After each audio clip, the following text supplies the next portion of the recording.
प्रसंगे षष्ठ खंड का निर्वाचित अंश पाठ करने के लिए मैं श्रद्धेय श्री सूरज दा को अनुरोध करता हूँ। जय गुरु।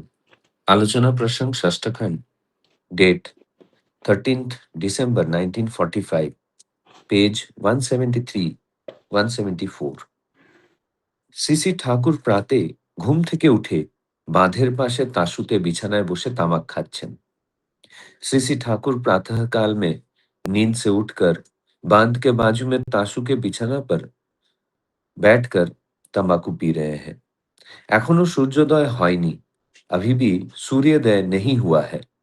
আবহাওয়ায় শীতের জড়তা জড়িয়ে আছে। हवा में अभी भी ठंडी की जड़ता जुड़ी हुई है। প্যারীদা, হরিপদদা, সুশীলদা, ধূর্যটিদা প্রভৃতি এবং মায়েদের মধ্যে কয়েকজন উপস্থিত আছেন। প্যারীদা, हरिपददा, सुशीलदा, धुर्जटीदा विभिन्न व्यक्ति और इसी के साथ-साथ माओ में से कुछ माँ उपस्थित हैं। টুকটাক কথাবার্তা হচ্ছে, थोड़े बहुत बातचीत हो रही है। কথা প্রসঙ্গে ধৈর্যটিতা জিজ্ঞাসা করলেন, একজনের ইষ্টের প্রতি সত্যিকারের টান যদি থাকে, সেটা তো সবার মধ্যে চালিয়ে যাবে। बातों-बातों में धैर्यटीता सीसी ठाकुर जी से पूछने लगे कि एक व्यक्ति के अंदर इष्ट के प्रति अगर सचमुच का खिंचाव रहे, तो वो खिंचाव सभी में तो जग उठेगा। सीसी ठाकुर, হ্যাঁ, ইষ্টের প্রতি টান হলো रियल, खाँटी जिनिस। सीसी ठाकुर जी कहने लगे कि हाँ, इष्ट के प्रति खिंचाव होता है रियल यानी कि খাঁটি चीज। আর ওটা সত্যি কারো ভেতর থাকলে पारिपार्श्विके संक्रामित तो ना हुए पारे ना। और वो अगर सचमुच में किसी के अंदर है, तो वो पारिपार्श्विक में संक्रामित न होकर नहीं रह पाता है। তখন সে নরমালি লাভিং, স্বভাবতই ভালোবাসা প্রবণ হয়। ভালো না বেশে পারে না। तब वो नॉर्मली लविंग यानी कि स्वाभाविक रूप से प्रेम प्रवण होता है। प्रेम ना करके वो रह नहीं पाता है। কিন্তু এই ভালোবাসা ও সেবার উৎস इष्ट, गंतव्य इष्ट। लेकिन उस प्रेम का, उस सेवा का उत्स भी इष्ट है और गंतव्य भी इष्ट ही है। যত্র যত্র নেত্র পড়ে তত্র তত্র ইষ্ট স্ফুরে। এমনতর হয়, जहां जहां नजर पड़ती है वहां वहां इष्ट स्फुरित होते हैं। कुछ इस तरह ইষ্ট এবং পারিপার্শ্বিকের প্রতি তার স্বতঃস্ফূর্ত শ্রদ্ধা দেখে পারিপার্শ্বিকের ভিতরেও তার প্রতি এবং সেই সঙ্গে সঙ্গে তার ইষ্টের প্রতি শ্রদ্ধা গজিয়ে ওঠে। इष्ट और पारिपार्श्विक के प्रति उसका ये स्वतःस्फूर्त श्रद्धा देखकर पारिपार्श्विक के अंदर भी उसके प्रति और उसी के साथ-साथ उसके इष्ट के प्रति শ্রদ্ধা जग उठता है। তার চলনটাই মানুষের অন্তরের শ্রদ্ধা কেড়ে নেয়। उसका ये चलन मनुष्य के अंतर के श्रद्धा को खींच लेता है। এমন সময় তপবনের ছাত্র অংশুমান এসে উপস্থিত হলো। অংশুমান বেশ ভালো ছাত্র। बातचीत हो रही थी, ऐसे समय पर तपोवन के छात्र अंशुमन आकर उपस्थित हुए। अंशुमन बहुत ही अच्छा छात्र है। सीसी ठाकुर अंशुमनকে উৎসাহ দিয়ে বললেন, খুব ভালো করে লাগ। सीसी ठाकुर अंशुमन को उत्साह देते हुए कहने लगे, बहुत अच्छी तरह से लग जाओ। এমন মার্ক পাওয়া চাই যা ইউনিভার্সিটিতে পর্যন্ত খুব কম ছেলেই পেয়েছে। ऐसा मार्क्स पाना चाहिए कि यूनिवर्सिटी के अंदर भी बहुत कम बच्चे पाए हैं। নিজে ওঠা লাগে, সঙ্গে সঙ্গে সহপাঠীদের সবাইকেও টেনে তোলা লাগে। खुद ऊपर आना चाहिए, साथ ही साथ अपने सहपाठी लोगों को भी खींचकर ऊपर लाना चाहिए। दल के दल ब्रिलियंट रिजल्ट खूब ভালো ফল করতে হয়। झुंड के झुंड ब्रिलियंट रिजल्ट यानी कि बहुत अच्छा फल करना चाहिए। যতই করিবে দান তত যাবে বেড়ে। जितना करोगे दान उतना ही बढ़ेगा। অন্যকে পড়াশোনার ব্যাপারে বোঝাতে ও সাহায্য করতে গিয়ে নিজেরই উপকার হয় বেশি। दूसरे को पढ़ाई लिखाई के बारे में समझाने और सहायता करने जाने पर खुद का ही उपकार सबसे ज्यादा होता है। সবাইকে নিয়ে উন্নত হওয়ার চেষ্টায় इंटीग्रेशन সংহতি আসে। सभी को लेकर उन्नत होने के चेष्टा में इंटीग्रेशन यानी कि संहति आती है। এই বুদ্ধি রাখা লাগে, তারা এক্সেল উৎকর্ষ লাভ করলে আমি এক্সেল উৎকর্ষ লাভ করব। ये बुद्धि रखनी चाहिए कि वे सभी एक्सेल यानी कि उत्कर्ष लाभ करने से मैं एक्सेल यानी कि उत्कर्ष लाभ करूंगा। তাদের বাদ দিয়ে আমার একার এক্সিলেন্স, উৎকর্ষ নিরর্থক। যেমন থিয়েটার, ক্রিকেট খেলা, ফুটবল খেলা ইত্যাদি ব্যাপারে।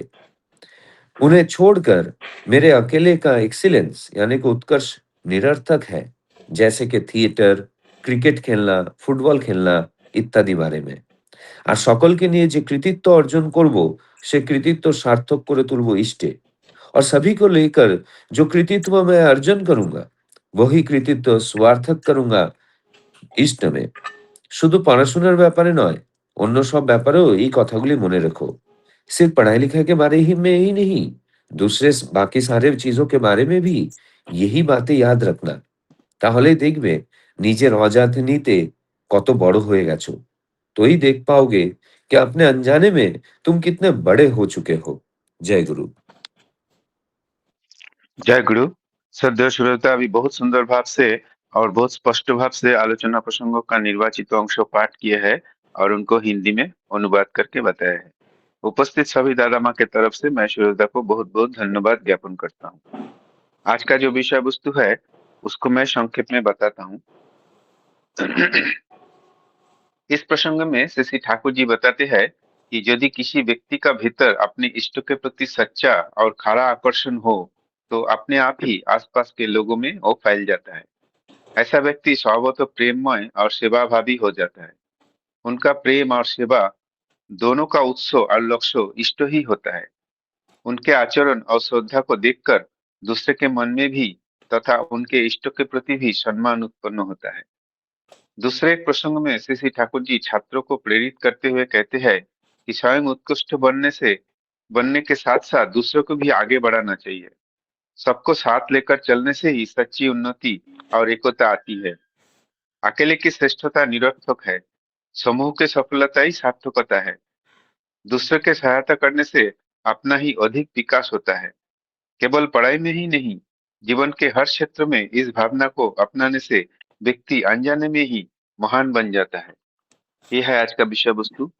अभी इस विषय वस्तु के ऊपर आलोचना करने के लिए पहले मैं श्रद्धेय श्री पंकज मिश्रदा को अनुरोध करूंगा 10 मिनट आलोचना करने के लिए। श्रद्धेय श्री पंकज मिश्रदा। जय गुरु। वंदे पुरुषोत्तमं, वंदे पुरुषोत्तमं, वंदे पुरुषोत्तमं। आज का प्रसंग डॉक्टर सूरजदा ने बहुत अच्छे ढंग से पढ़ा है। उसमें एक बहुत गहरा आध्यात्मिक और जो है व्यवहारिक संदेश भी है, जो कि पहला है जैसे कि इष्ट के प्रति सच्चा आकर्षण। तो यहाँ ध्रुवचटिदा का प्रश्न है कि यदि इष्ट किसी के भीतर इष्ट के प्रति सच्चा आकर्षण हो तो क्या वह सब में फैलता नहीं, ऐसा प्रश्न है। तो श्री ठाकुर जी बहुत अच्छे ढंग से बताते हैं और आदेश भी दिए। तो कहते हैं कि आकर्षण खरा यानी सच्चा है तो वह अपने आप संक्रमित होगा। इसका क्या मतलब हुआ कि जब किसी व्यक्ति के भीतर इष्ट के प्रति सच्चा प्रेम होता है तो वह केवल पूजा पाठ तक सीमित नहीं रहता, उसका व्यवहार प्रेममय हो जाता है और वह जहां भी देखता है वहां से उसे इष्ट का ही स्मरण दिखाई देता है। तो सब जगह हमें है हमको ठाकुर जी जैसा हम देखने की कोशिश करते हैं। अगर हम ठाकुर जी में पूरा ठाकुरमय हुए हैं तो ऐसी एक बात है कि जैसे कि तू करता तू भया मुझ में रही न हूँ। इसका मतलब ठाकुर जी करते करते मैं ठाकुर जी का ही हो गया, मेरे अंदर अहंकार नहीं रह गया। इसका मतलब ये हुआ यह केवल आध्यात्मिक भावना नहीं है बल्कि मनोवैज्ञानिक सत्य भी है कि जिसको हम प्रेम करते हैं उन्हीं का भाव हमारे व्यवहार में झलकता है। और जब व्यक्ति का आचरण श्रद्धा में और प्रेमपूर्ण होता है तो लोग स्वयं ही उसकी ओर आकर्षित होते हैं। इस प्रकार इष्ट के प्रति उनकी श्रद्धा समाज के में श्रद्धा का वातावरण बना रहता है। फिर दूसरा आता है कि प्रेम और सेवा का स्रोत कैसा है। उसमें श्री ठाकुर जी एक और महत्वपूर्ण बात कहते हैं कि प्रेम और सेवा का स्रोत भी इष्ट ही है और लक्ष्य भी इष्ट ही है। इसका अर्थ है कि हमारा हर कार्य, हर सेवा, हर संबंध यदि इष्ट को केंद्र में रखकर हो तो वह शुद्ध और संतुलित रहता है। जब इष्ट केंद्र में होते हैं तो अहंकार कम हो जाता है। और ऐसा है कि किं कुर्वन्ति ग्रहा तस्य केंद्रे तिष्ठति बृहस्पति। जिसके केंद्र में अगर बृहस्पति यानी गुरु यानी श्री श्री ठाकुर जी हैं, तो कोई ग्रह दोष क्या कर सकता है।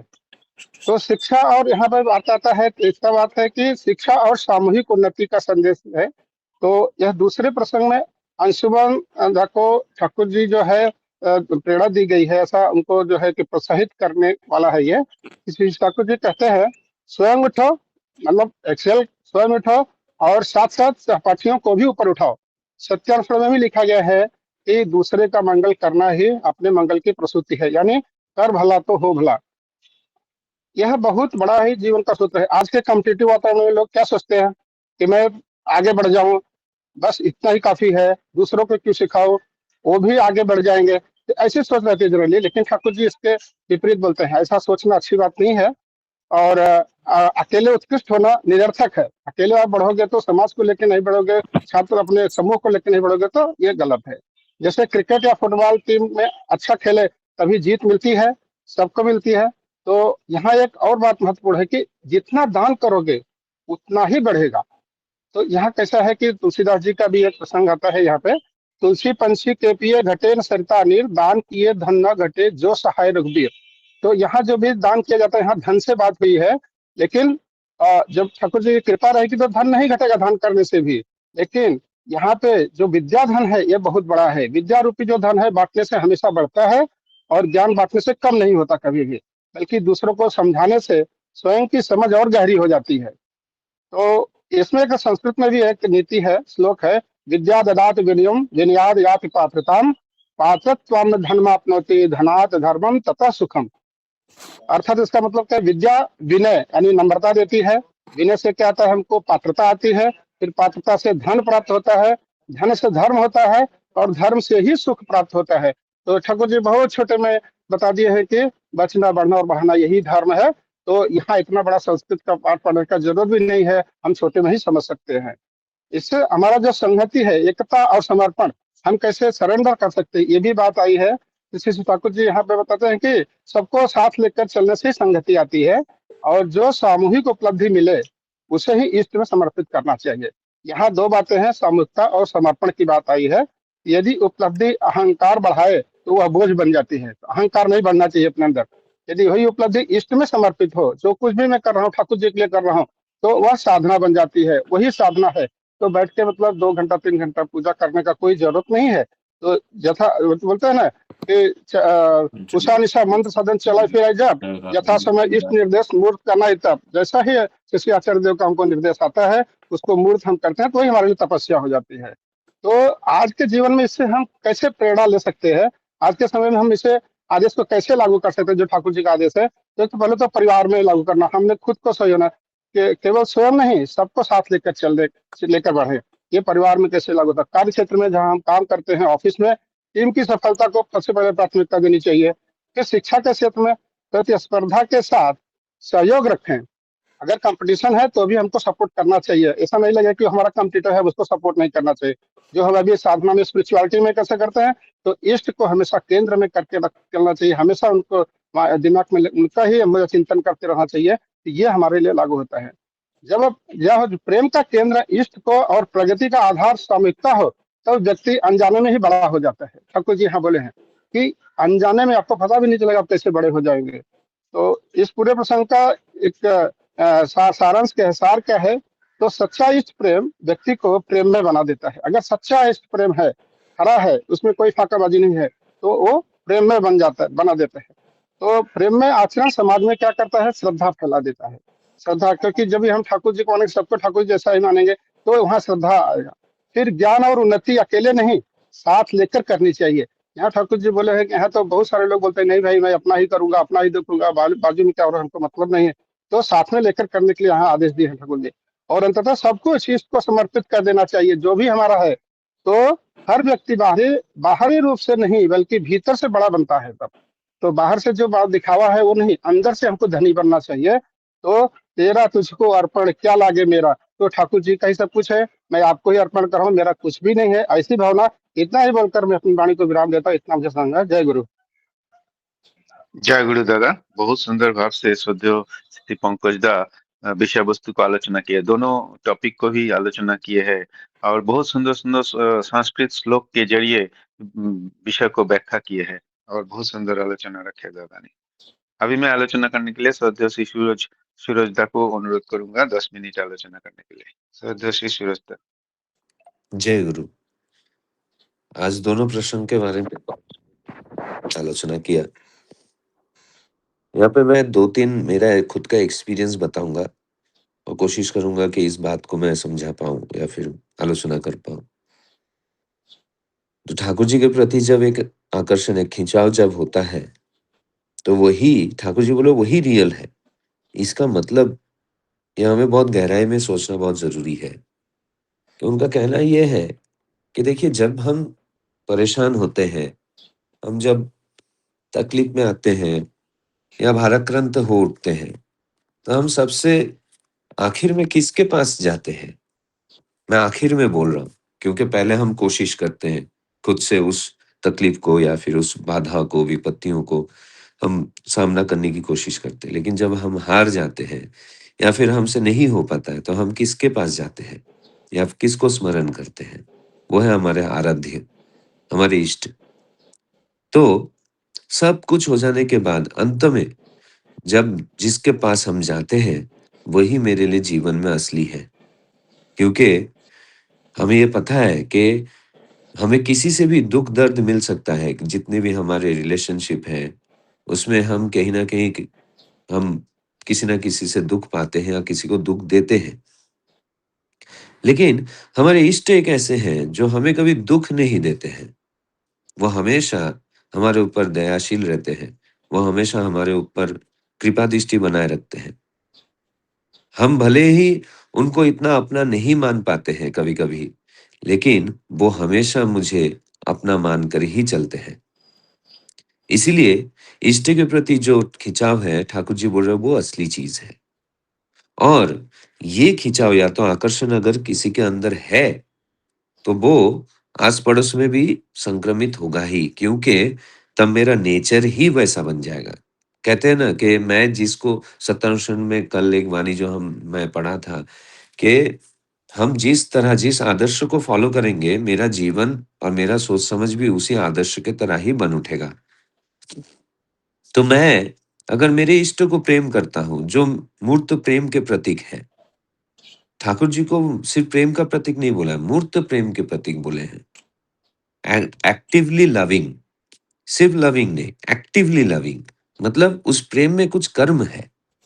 वो कर्म क्या है? वो कर्म शुरू होता है मुझसे, कि मैं उनके तरह बनने की कोशिश कर रहा हूँ, क्योंकि मैं उनको आराधना कर रहा हूँ। उनको आराधना करने के मतलब ये है कि उनके वैशिष्ट्य का आराधना कर रहा हूँ। तो धीरे-धीरे उनके जो वैशिष्ट है वो मेरे आचरण में आने लगता है। तो जो मूर्त प्रेम के प्रतीक है उनको आराधना करने से प्रेम मेरे जीवन में स्वाभाविक रूप से बन उठता है। जहाँ पे ठाकुर जी यहाँ पे बोल रहे हैं नॉर्मली लविंग, मतलब उसको उस प्रेम को दर्शाने के लिए मुझे एक्स्ट्रा एफर्ट नहीं लेना पड़ता है। वो स्वाभाविक बन जाता है और वो स्वाभाविक बन के वो सिर्फ मनुष्य तक नहीं, इस दुनिया में, इस संसार में जो भी कुछ है, भले वो जंतु, जानवर, पंछी, प्राणहीन कोई भी चीज़ हो, उसके प्रति मेरा एक स्वाभाविक प्रेम प्रवणता जग उठता है। तब ऐसा होता है कि अगर कपड़े को ऐसे निकाल के ज़ोर से फेंक भी दिए, तो भी ऐसा लगता है अरे! उस कपड़े को ऐसे फेंक दिया।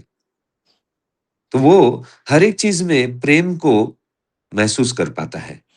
शायद से यही सेम चीज़ प्रहलाद के साथ भी हुआ था, कि उसे उसके आराध्य इष्ट हर जगह दिखते थे। हर एक चीज़ में दिखते थे, हर एक कण-कण में दिखते थे। वो किस लिए हुआ था? क्योंकि उतना नॉर्मली लविंग हो चुका था वो। तो जब हम नॉर्मली लविंग हो उठते हैं ना, तो हम किसी के प्रति तब जलन जलन या फिर द्वेष की भावना नहीं रख पाते हैं। तब सब मेरा है, सब मेरा है। यही एक भाव मन में उठने लगता है। जैसे कि हम देखते हैं ना कि आचार्य देव के सामने जब हम जाते हैं, हम देखते हैं कि बहुत सारे ऐसे लोग हैं जो उनको उनके बातों को ठीक से मानते नहीं है या फिर बदमाशी करते हैं। लेकिन आचार्य देव सभी को सेम अमाउंट ऑफ लव करते हैं। कोई ऐसा नहीं बोल सकता है कि इंडिविजुअल ऐसा नहीं बोल सकता है, नहीं वो तुम्हें ज़्यादा प्रेम करते हैं और मुझे कम करते हैं। ऐसा नहीं बोल सकता है। हर कोई जाकर जब उनके पास उनका संग करते हैं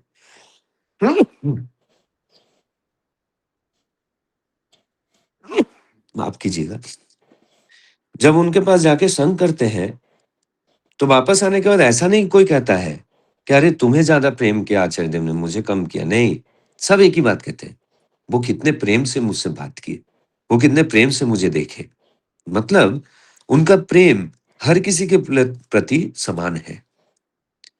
तो ठाकुर जी बोल रहे हैं कि ये जब हम स्वाभाविक रूप से प्रेम प्रवण होते हैं, तो वो दिखाई देता है। लेकिन प्रेम भी एक एक इमोशन है। तो क्या होता है, प्रेम इस इमोशन को अगर हम एक केंद्र ना दे, एक एक एक अगर हम उसको एक टारगेट ना दे कि यही तुम्हारा शुरुआत है और यही तुम्हारा अंत है, तो प्रेम की वजह से मैं भटक भी सकता हूँ। क्योंकि इमोशनल थिंग है। तो किसी के प्रति अगर प्रेम ऐसा प्रगाढ़ हो गया कि मैं आउट ऑफ ट्रैक चला जाऊं, तो अब तो मुश्किल हो जाएगा। तो वो लगाम लगाने के लिए हमें एक केंद्र बनाना जरूरी है। तो वो केंद्र जो है वो मेरे उत्सव भी है और मेरे रीचिंग पॉइंट भी है। वो कौन है? मेरे इष्ट है। क्योंकि ये प्रेम किसकी वजह से मेरे अंदर आया? मेरे इष्ट की वजह से। तो मेरा प्रेम का शुरुआत भी वही है, मेरा प्रेम का अंत भी वही है। इसलिए ऐसी अवस्था में जब हम पहुंच जाते हैं, तो जत्र जत्र ते नेत्र पड़ता है, जो ठाकुर जी यहाँ पे बोल रहे हैं कि जहां जहां नजर पड़ती है, वहां वहां मुझे इष्ट दिखाई देता है। जो मैंने उदाहरण दिया प्रहलाद का। और जब मैं ऐसी अवस्था में पहुंच जाता हूं, जहां पे मुझे प्रेम स्वरूप इष्ट दिखाई देते हैं, तो ये भाव मेरे साथ जो उठते बैठते हैं दैनंदिन जीवन में, उसके अंदर भी ये भाव संचारित होता है। क्यों? क्योंकि वो मुझे देख रहा है, वो मेरा आचार आचरण को दे रहा है, उनके प्रिय बन उठते हैं हम। जब मैं उनका प्रिय बन उठता हूं, तो उनके मन में ये बात आती है कि ये इंसान ऐसे कौन सा चीज करता है, प्रैक्टिस करता होगा, जो इसका जो आचार आचरण है, जो व्यवहार है, वो इतना मिष्ट है, इतना मिठास है। जब उसका जो स्तोत्र है, मतलब सॉरी, जो स्रोत है, जो उत्स है, उसे जब वो ढूंढने लगता है, तब उसे मेरे ठाकुर जी के साथ परिचय होता है। मेरे डिपार्टमेंट में मेरे एचओडी को बहुत अच्छी तरह से पता है, प्रोमिनेंटली पता है कि जब ठाकुर जी का तो आश्रम का कोई काम रहेगा, तो मैं छुट्टी जरूर लूंगा।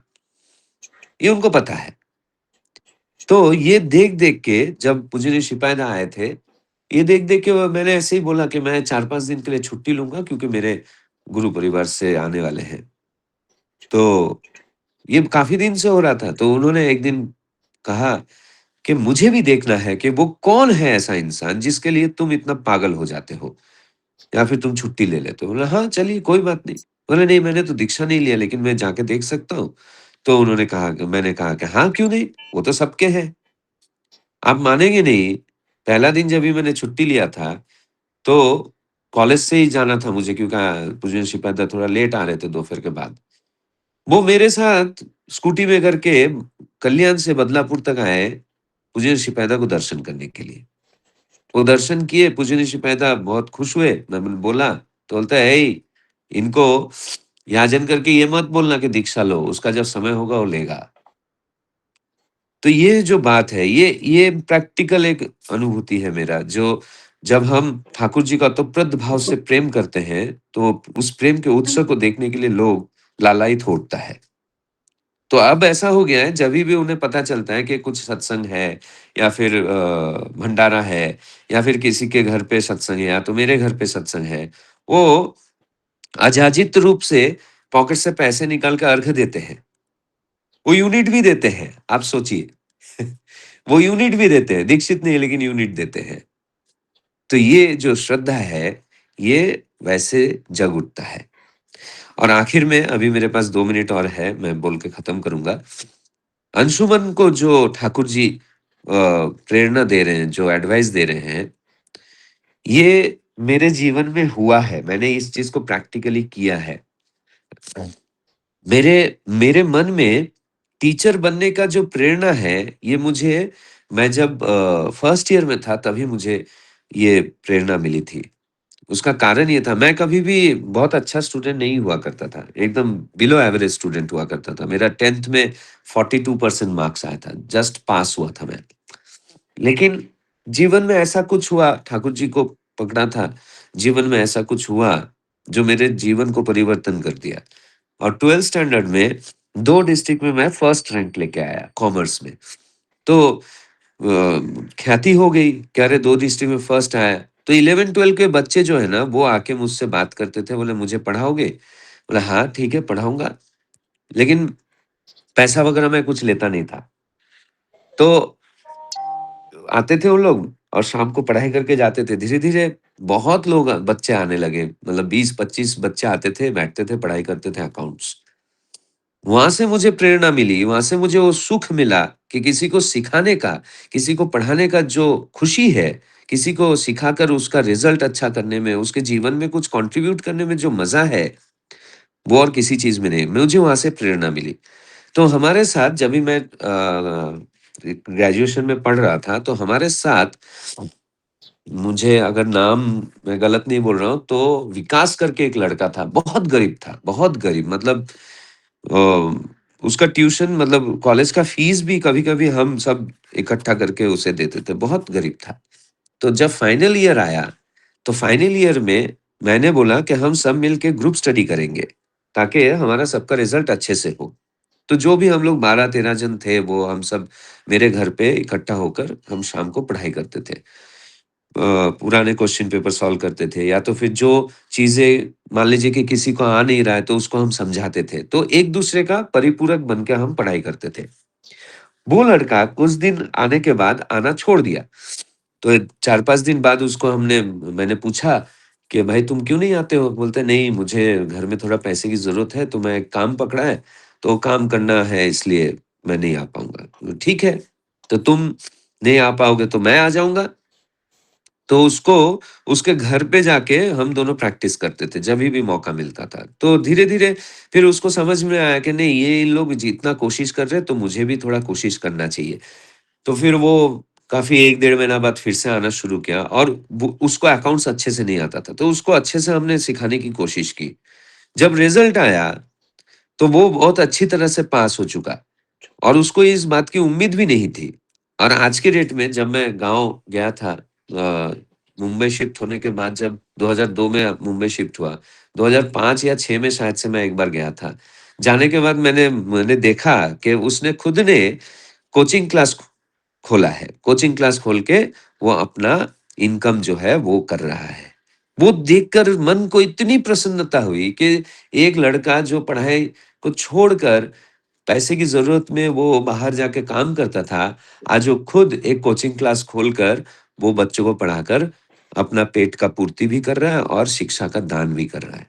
तो ठाकुर जी जो यहाँ पे बोले ना कि खुद उठना चाहिए और साथ में सहपाठी को भी खींच के ऊपर लाना चाहिए। तो वो जो बैच था 12-13 जन का जो बैच था, हम सभी ने बहुत अच्छा हमने रिज़ल्ट किया, जिसके वजह से हमारा कॉलेज का नाम प्रसारित हुआ था। तो जो बोलते हैं ना कि जितना करोगे दान उतना ही बढ़ेगा, ये वैसा चीज़ है। जितना मैं दान करूँगा उतना बढ़ेगा। ज्ञान ऐसी ही चीज़ है क्योंकि दान करने के लिए मेरे पास तो पहले ज्ञान होनी चाहिए। तो दान करने के तागिद में मैं ज्ञान अर्जन करूँगा, तो जितना ज्ञान अर्जन करूँगा, उतना मेरा ज्ञान बढ़ेगा। तो ये जो बात है, ये जो इंटीग्रेशन आता है इससे, ठाकुर जी एकदम सही बोल रहे हैं, ये प्रैक्टिकल अनुभूति हुआ है कि जब हम सभी को लेकर आगे बढ़ते हैं, तो एक इंटीग्रेशन की मनोभावना आती है और उसी स्फूर्ति से हम काम करने लगते हैं। इसलिए मैं अकेला एक्सेल करने से वो एक्सेल ज़्यादा दिन तक टिकेगा नहीं। हम सब मिलके जब एक्सेल होंगे ना, तो वो सामूहिक रूप में उसका जो इम्पैक्ट है, वो बहुत बड़ा होता है। तो ठाकुर जी यहाँ पे वही चीज़ का देखिए क्रिकेट, फुटबॉल खेलना एक ऐसा चीज़ है, जहाँ पे मैं अकेला अच्छा-सा खेलने से नहीं होगा। ये it is a team effort. तो ठाकुर जी बोल रहे हैं, ये जो कृतित्व अर्जन किया, देखिए यहाँ पे भी ठाकुर जी लेकिन एक सावधान-वाणी दे रहे हैं, कि कृतित्व जो अर्जन किया, जो सक्सेस तुम्हें मिला, उस सक्सेस को सक्सेस करना है इष्ट में, नहीं तो मेरे अंदर अहंकार आ जाएगा। इसलिए उस कृतित्व को जो अर्जन किया, वो भी इष्ट में ही हमें अर्पण करना है, ताकि वो और फैले। जैसे फूल का खुशबू बिना हवा के फैल नहीं सकता है, वैसे ही मेरा कृतित्व जब तक मैं इष्ट में सार्थक ना करूं, तब तक वो फैल नहीं सकता है। तो इष्ट मेरे कौन है? वो हवा है, जो मेरे अंदर के उस खुशबू को मेरे पारिपार्श्विक में मेरे चारों ओर फैलाते हैं। और ये चीज सिर्फ पढ़ाई लिखाई के बारे में नहीं, सब बारे में ये जो चीज है ये एप्लीकेबल है। तो जब हम इस फॉर्मूला को फॉलो करेंगे ना, तो हम हमारे अनजाने में बड़े हो जाएंगे। मैं तो ऐसा ही मतलब इस बात को तो जब मैंने कल पाठ किया, तो मैंने इस बात को अनुभव करके पाठ किया कि ये मेरे साथ हुआ है। तो ये बहुत बहुत सच है, जो ठाकुर जी कहते हैं वो कितना प्रैक्टिकल है। इन्हीं शब्दों के साथ मैं विराम करता हूँ। जय गुरु। जय गुरु। अभी इतना देर तक श्री सूरजदा बहुत सुंदर भाव से विषय वस्तु को आलोचना कर रहे थे। उन्होंने जो दो उदाहरण दिया है वो एकदम दिल छूने वाला उदाहरण है। जो कैसे मतलब कोई इंसान इष्टप्राण है, तो वो सच्ची से इष्टप्राण है, तो उनको देख के और भी लोग वो इष्टप्राण इष्टप्राणता जागते हैं। मतलब वो इष्टप्राणता दूसरे के अंदर फैल जाता है। तो उन्होंने एचओडी का एग्जाम्पल देके उन्होंने समझाया है और सुन के इतना अच्छा लगा।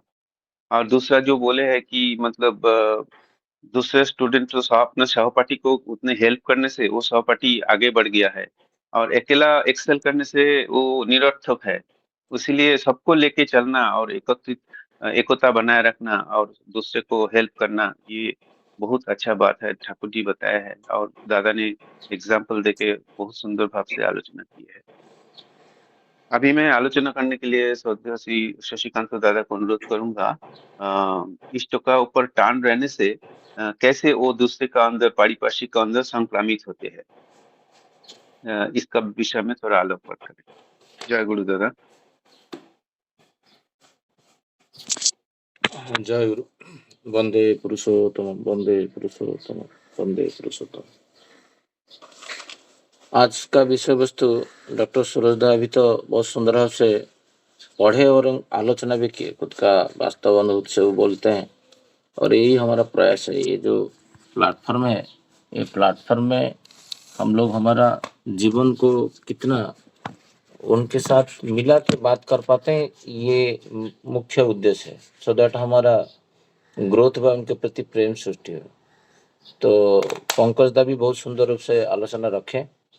जो विषय वस्तु सम्राट दा भी बोल रहे थे, जे एक व्यक्ति के अंदर इष्ट के प्रति प्रेम व आकर्षण होने से वो दूसरे के अंदर जो क्वेश्चन मार्क यहाँ पर जो चीज दिदा किए हैं, जे फेल नहीं जाएगा क्या, ये क्वेश्चन मार्क करके रखे थे। श्री ठाकुर जी बोल रहे हैं, जे मनुष्य जीवन का जो प्योर कोई भी कुछ चीज है, जो अभी सूरजदा बोल रहे थे, जो कुछ भी प्योर है वो है इष्ट के प्रति प्रेम। ये सबसे बड़ा प्योर मान लेना पड़ेगा। जब मनुष्य के अंदर ये जितना परिमाण में अकपटता, जो हम लोग बोलते हैं डेली, छाड़ो रे मन कपट चातुरी, ये जो कपटता, जो हम लोग जितना वीर एवं कपटता अकपट होके चलेंगे, तो हमारा धर्म राज्य रे प्रवेश करिवार अधिकार आता है। तो हम जब उनके प्रति प्रेम होता है, तो ये प्रेम जो होता है परिवेश में फैल जाता है। ये ऑटोमेटिकल होता है। तो आपको कृत्रिम हो जाएगा, आपको कुछ करना नहीं पड़ेगा। इसीलिए श्री ठाकुर जी बोल रहे हैं, जे यदि समुच्चय किसी भीतर ये हो, तो आसपास लोग में संक्रमित भी ना नहीं रह सकता। जैसे बुराई का संक्रमित होता है, तो अच्छाई का भी ठाकुर जी इसलिए बोलते हैं, तुम सत होने से हजार हजार लोग सत हो जाएंगे। सत्यानुष्ठान का वाणी, तुम असत होने से तुम्हारा आपद विपद में समवेदना देने के लिए कोई नहीं रहेंगे, क्योंकि तुम असत होके सबको असत कर चुके हो। ये इसका।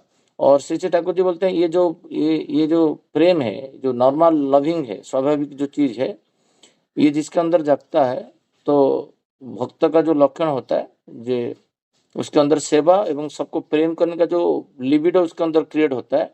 ठाकुर जी बोलते हैं, जत्र जत्र नेत्र पड़े तत्र तत्र इष्ट स्फुरे। जहां पर नेत्र जाता है तो उसको नहीं मिलता इष्ट, तो वो निरर्थक सोचता है। जैसे बिल्वमंगल के साथ हुआ था, पिताजी का श्राद्ध का दिन वो चिंतामणि सोच रहा है, आज बिल्वमंगल का तो उसका प्रेम में पागल था, जो आज श्राद्ध है वो आएगा नहीं, वो निश्चित हो के सब ये करके सो गया।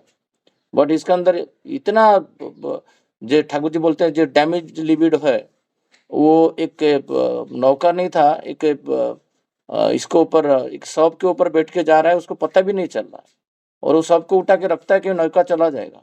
तो फिर ऊपर जाता है तो जाके देखते हैं सीढ़ी वगैरह नहीं है, एक सर्प को उसको पकड़ के ऊपर जाता है। और जब चिंतामणि ये सब देख के, मैं संक्षेप में बताता हूँ, आश्चर्य होता है। वो सोचता है जे तुम्हारा ये जो प्रेम है मेरे प्रति पागल की तरह, तो ये प्रेम जब ईश्वर के साथ रहता है तो तुमको ईश्वर प्राप्ति हो जाता, वहीं पे होता है उसका एनर्जी को वो मोड़ दिया। बट कुछ दिन जब कृष्ण उपासक करने के बाद तो उसके अंदर ट्रांसफॉर्मेशन आ गया पूरा। पर एक दिन क्या हुआ कि नारी को देख के वो भाव, फिर खराब भाव सृष्टि हुआ। सोचा जे मेरा नेत्र ये जो देख रहे हैं अभी, उसमें जब इतना निरर्थक चीज आ रहा है जो कृष्ण को पसंद नहीं है, वो एक लोहा लेके उसका आंख को फोड़ देता है। वही ठाकुर जी बोल रहे हैं, जे श्री श्री ठाकुर जी बोल रहे हैं, जहाँ नेत्र पड़ता है, जो भक्त होता है, वहां पर इष्ट व मंगल को नहीं देखने से उसको बेचैनी लगता है, जैसे बिलोमंगल के साथ हुआ था। हमारा पुणे में हीरामोनिदा थे, तो हीरामोनिदा एक दिन, जो मैं बार बार ये उदाहरण देता हूँ, फिर भी नया लोग है आते हैं, जे हमारा बोध जो होता है, जे घर के एक ठाकुर जी का आस्थान लाए हैं, वो ठाकुर जी का आस्थान में देखे वो सोफा के ऊपर बैठ के देखे जो सोफा थोड़ा सा ऊंचा है, और जाके बेड के ऊपर बैठते हैं तो उनको लग रहा है जे बेड भी थोड़ा सा ऊंचा है। तो कुछ गुरु भाई उनके साथ थे, तो बोले जी ठाकुर जी का आस्थान को थोड़ा चार तरफ चार ऊंचा पदार्थ रखने से वो हो जाएगा ठीक। उनका मन बेचैन हो रहा है और अधैर्य हो रहा है, जे नहीं ये कैसे हो गया मेरे से। ये जो ठाकुर जी बोल रहे हैं, जे जो प्रेम होता है उनके प्रति, जे वो श्रेष्ठ है, उनको निम्न नहीं करूंगा, उनको मेरे छोटा नहीं करने दूं, ये भाव उसके अंदर ऑलवेज एक प्रवृत्ति की तरह रहता है। वो नहीं रहेगा तो उसके अंदर प्रेम नहीं है, जो ठाकुर जी बोलते हैं जो एक्टिव सर्विस वर्ड यूज किए इधर, जो उसके अंदर एक प्रेम करने से एक करने का जो लिबिडो प्रवृत्ति सृष्टि होगा, वो नहीं रह पाएगा, बेचैनी होगा। तो एक आरी लेके वो जाके उसका सोफा को काट रहे हैं, तो उनका परिवार का सदस्य उनको मना कर रहे हैं, क्या कर रहे हैं आप, ये एक सिंपल चीज है ना, मेरे से त्रुटि कैसे हुआ, मैं मेरा ठाकुर जी का आस्थान क्यों माप नहीं लिया, बड़ा क्यों नहीं किया। तो वो उनका आसपास पत्र का जो आस्थान जो था, बेड था, सोफा था, सब आरी लेके काट दिए। जितना असुंदर देखने दो मेरा आसपास पत्र, बट मेरा जो प्रभु है, मेरा जो ठाकुर है, जिसको इष्ट बोलता है, वो शाश्वत है, चिरंतन है, वो कोई परिवर्तन नहीं होगा। जो भी परिवर्तन होगा मेरा आसपास में परिवर्तन होगा। ये होता है एक भक्त का लक्षण। जो अभी सूरजदा बोल रहे थे, जे उनका प्रिंसिपल आके देखे पूजनीय सिपाहीदा को, हमारा साथ में दैनिक हर दिन ऐसे घटना घटता है। तो हम जब डिसिप्लिन वे में काम करते हैं प्रभु को लेके, जो प्रेम, तो प्रेम मतलब क्या है, प्रेम मतलब उनको जो मैं प्रेम करता हूँ, जो मैं देखता हूँ जो ये काम नहीं करूंगा तो उनके अंदर कष्ट होगा। मैं कोई एक टेलीकॉम कंपनी में काम कर रहा हूँ, तो मैं कितना सुरक्षित हूँ, जो जो बातें वो बच्चे को बता रहे हैं, आप देखोगे जो बोल रहे हैं, जो तुम ऐसे पढ़ोगे, जो क्योंकि तुम किसका संतान हो, तुम मेरा संतान हो। हम लोग सुबह इष्टबुद्धि करते हैं, बोलते हैं मैं तुम्हारा संतान हूँ, तो मैं लायन का संतान हूँ, मुझे लायन का जो जो गुण है नहीं आया, तो फिर फायदा क्या है। तो मेरा जीवन में भी ऐसे ही होता है। मैं कोई काम आजकल कुछ साल से कोई काम करता हूँ, तो एटलीस्ट मैं चेष्टा करता हूँ जो उसको कैसे बेस्ट करूँ। नॉट ओनली खाली ईश्वर का काम, सब कुछ ईश्वर का काम। ऑफिस में जो भी काम करता हूँ तो उसको एक ऐसा एक रूप दे जो रूप कोई नहीं दी। सपोज कोई ये काम 3 दिन लगता है, तो उसको कैसे 30 मिनट में किया जाए, उसके ऊपर काम किया जाए। जब आप डिसिप्लिन वे में काम करोगे, एक अलग भिन्न होके, और ठाकुर जी बोलते हैं ना, आप जो भक्तों का प्रेम होता है तो वो परिवेश में खेल जाता है। कैसे खेलेगा परिवेश में, तो जो ठाकुर जी बोलते हैं तुम ऐसा काम करो जो तुमको, तुम्हारा आदर्श कौन है लोग ढूंढे, तुम किसको फॉलो कर रहे हो, तो वो पता करे, और वो पता करके मेरा पास आके पहुंचे। आपका काम इतना होना चाहिए, जैसे आपका परिवेश देख के छूट गया है। मेरे साथ भी ऐसे ही हुआ था, जब मेरा परिवेश का एचआर भी है, एक पर्सन आके बादलापुर में दर्शन करके दीक्षा लेके गया। अभी रिसेंटली भी बहुत सारे लोग आकर्षित है, जो मैं कल मिश्रता को भी बोल रहा था, जे कुछ दीक्षा होगा, क्योंकि तुम्हारा बातें, तुम्हारा चाली चलन, तुम्हारा परिवेश में तुम 9 घंटा 10 घंटा ऑफिस में बिताते हो, रात को 3-4 घंटा सोते हो, घर पे रहते हो, सुबह अलग दिन में परिवेश के साथ 3-4 घंटा बिताते हो, यही तुम्हारा रूटीन वर्क है। ये परिवेश में तुम्हारा जितना भी बातें है, कर्म है, थिंकिंग है, चाल चलन है, वेश पोशाक है, जे खान पान है, टर्न है, सब कुछ एवरीथिंग लोग नोटिस करते हैं, सब कुछ नोटिस करते हैं, एवरीथिंग। ये ठाकुर जी बोलते हैं, ये धीरे धीरे धीरे धीरे धीरे धीरे मनुष्य को संक्रमित करता है, जो आदर्श के प्रति, निष्ठा के प्रति। तुम्हारा इष्ट निष्ठा इतना मजबूत हो, जो परिवेश में हर कोई व्यक्ति तुम्हारा ये चाल चलन व्यक्तित्व तो देख के वो, जैसे तुम कुछ लोग बोलते हैं, शशिदा मैं तुम्हारा साथ गाड़ी में इसीलिए आता हूँ क्योंकि बहुत सारा चीज हमारा कॉन्फ्लिक्ट क्लियर हो जाता है जब हम आपसे बात करते हैं। भाई मैं 2 घंटा, अभी आधा घंटा की 10 मिनट आलोचना किया, ये जो ये फोर्स मेरा टिल स्लीपिंग टाइम तक ये रहेगा, मानसिकता। मैं कॉम्प्रोमाइज नहीं करूंगा, हर चीज में मैं कॉम्प्रोमाइज नहीं करूंगा। जैसे मुझे कुछ पूछा जा रहा है, मेरे घर पे कोई पड़ोसी मेरा भाई का ब्रदर का टाइम में नहीं आया, मुझे जब उनका जो अनाटन आया, तो प्रॉब्लम आया, दुर्दशा आया, मेरा परिवार को उनके घर पे भेज के उनका आर्थिक से और एक्टिव सेवा के माध्यम से वो करता हूँ। तो वो व्यक्ति, एक बार हम प्रज्ञा में गांव गए थे, तो हमारा बच्चा घूम रहा था जो बातें करने के लिए, हम लोग उसको इग्नोर कर रहे थे। वो हमारा प्रति इतना अन्याय किया था, बट उसका जो विपद आपद आया, हमको बिना बुला के हम लोग जाके, ठाकुर जी बोलते हैं ना, डाला भेजो जब जिसके ऊपर क्रुद्ध हुए हो। बट जब वो प्रैक्टिकली आता है ना, हम कर नहीं पाते हैं, आलोचना कर लेते हैं बट होता नहीं। बट मैं बहुत साहस करके प्रयास किया था, बट अभी देखा वो व्यक्ति के अंदर वो जो परिवर्तन है, जो मेरा बेटा के जब मृत्यु हुआ, सुसाइड किया, ये मैं उनका मैंने दादा हूँगा हिसाब से, ये शशिदा मेरा घर पे उनका परिवार सदस्यों को भेजे, अर्थ भी भेजे, काम भी आके किए, जिसके नाम पे मैं पुलिस स्टेशन में जाके झूठा आरोप किया था। तुम्हारा नाम पे कोई पुलिस स्टेशन में झूठा आरोप करेगा, पुलिस आके तुम उसको बोलेगा निर्दोष है, इसको छोड़ दो, तो वो अवस्था में तुम क्या करोगे? तुम्हारा उसका विपद आपद में तुम साहाଯ୍य करोगे? कभी भी नहीं। बट जब आदर्श प्रमुख हो जाते हैं, ये कि बहुत बड़ा उदाहरण है। मेरा भाई का बेटा जो मुझे पूछा था, तो मैं बोला नहीं, हमारा जीवन का आदर्श कौन है? श्री श्री ठाकुर है।